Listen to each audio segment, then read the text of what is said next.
Hi explorers!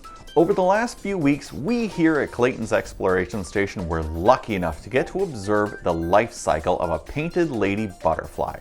From the larval or caterpillar stage, right to the pupal or chrysalis stage, all the way to the adult stage. Today, we're going to tell you about our observations, as well as show you how to build a feeder to attract butterflies to your neighborhood.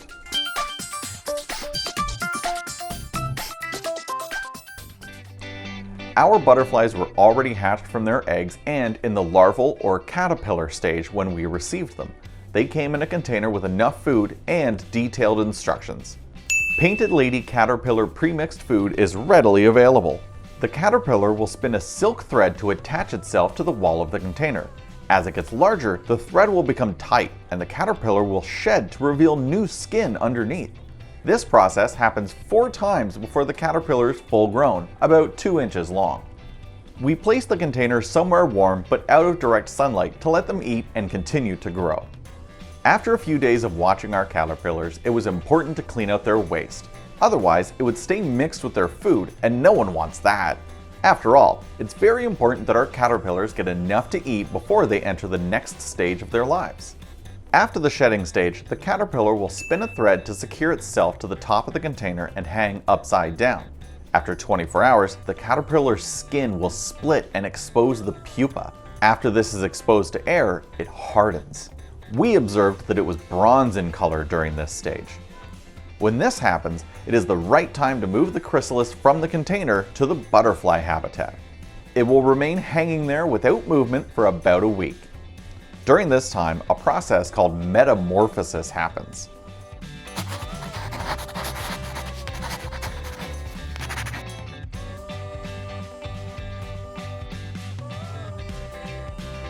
After a week of waiting, our pupa split open and our butterflies emerged. They hung for about an hour while their wings dried. We made sure to have some food ready for them in our habitat. We soaked some colorful sponges in a syrup we made, which was 1 part sugar to 4 parts water boiled down. We also provided some banana pieces. Both seemed to be a big hit. Then, we waited for a perfect summer day to release our butterfly. It is important to make sure that they don't experience a drastic drop in temperature when you release them.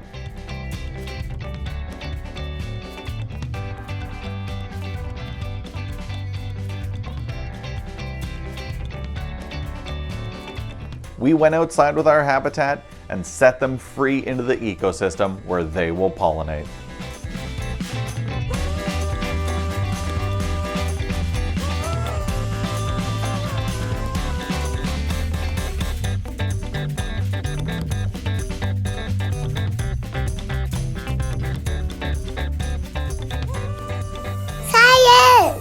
If you'd like to attract some colorful butterfly friends to your neighborhood, I've got just the thing.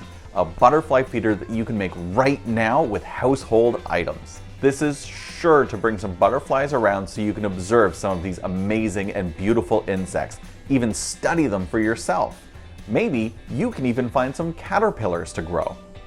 The materials you'll need for your butterfly feeder are a paper cup, some string, scissors, colored paper, brighter works better, some tape, a sponge, and orange juice or butterfly food. We'll be including a recipe for butterfly food so you can make some of your own as well. With the help of someone who can use scissors, you want to poke 2 holes in your cup, opposite from each other so you can hang it. So we'll just poke a hole there very carefully, and then on the opposite side, poke another hole. All right. Then we need a piece of string that we can use to hang our cup. You want to get about 1 foot of string. So once you've got your foot of string, you want to tie each end through one of the holes in your cup. This will give you a way to hang your feeder outside.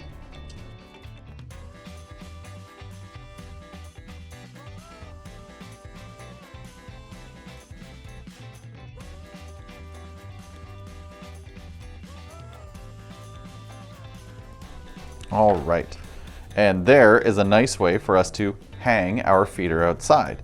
Next step, we want to turn it upside down and poke a hole right in the middle of the bottom. So again, we're going to take our scissors and carefully poke a hole.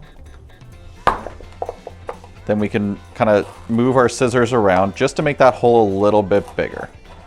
There we go.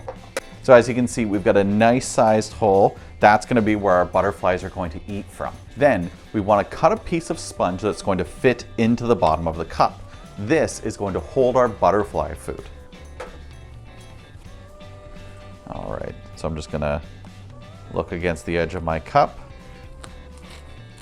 and cut a piece that will fit into the bottom. We need our sponge to poke through the hole in the bottom of the cup. So what I'm going to do is cut a little bit of the sponge around in an area that can fit through that hole. This will give the butterflies that come to our feeder something to snack from. Next step, I'm going to draw a flower on my colored paper. We want the bottom to be about the size of our paper cup. And we'll just do big petals.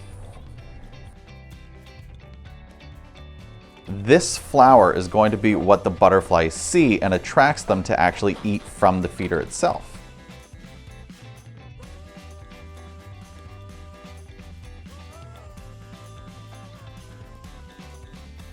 All right, just being very careful with our scissors.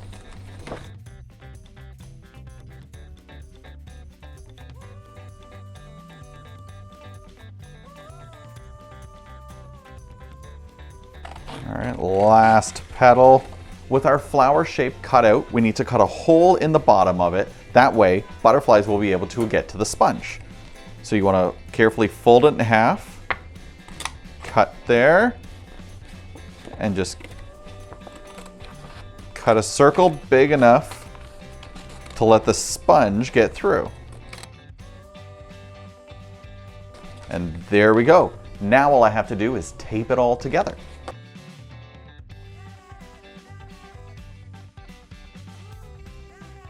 So I'm just rolling up some tape.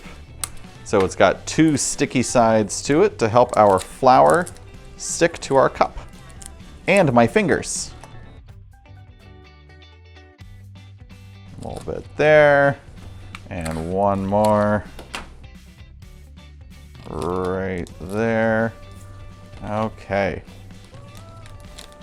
And there goes our flower.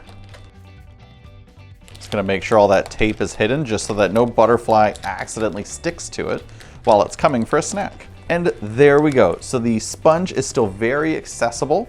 We've got a nice bright flower to attract our butterflies in. So now the only thing we need to do is make sure that that sponge has some food for them. So now, before we hang it, we can add 3 tablespoons of orange juice to our cup, which will soak into the sponge and then drip slowly out the bottom, giving the butterflies something to eat. Or you can make butterfly food like what we have. This is 1 cup of water with a 1/4 cup of sugar, boiled down very gently for about half an hour to become a 1/2 cup of butterfly food. Similar to the orange juice, add about 3 tablespoons. The last step is to hang your butterfly feeder from a tree in your garden. You can also experiment with different colors of paper in order to mimic different flowers or different juices to see which attract butterflies better. These changes can attract different butterflies, and you can make notes about your observations. If you get the chance to study them closely, you might spot a proboscis coming out of their face, which looks a lot like a straw, and it allows them to eat juice from the sponge. And if you ever find little green balls on leaves or your butterfly feeder, these are caterpillar eggs. The butterflies leave them there so the hungry little caterpillars can eat the leaves as soon as they hatch. Then start the process to become butterflies of their own. For more observations about the world around us, subscribe to Clayton's Exploration Station on YouTube and social media. Plus, for worksheets about our butterfly feeder or our other experiments, check out our website, explorationstation.net. It's time to get outside and keep your eyes open for the wonders of nature. Now you stay curious out there, explorers.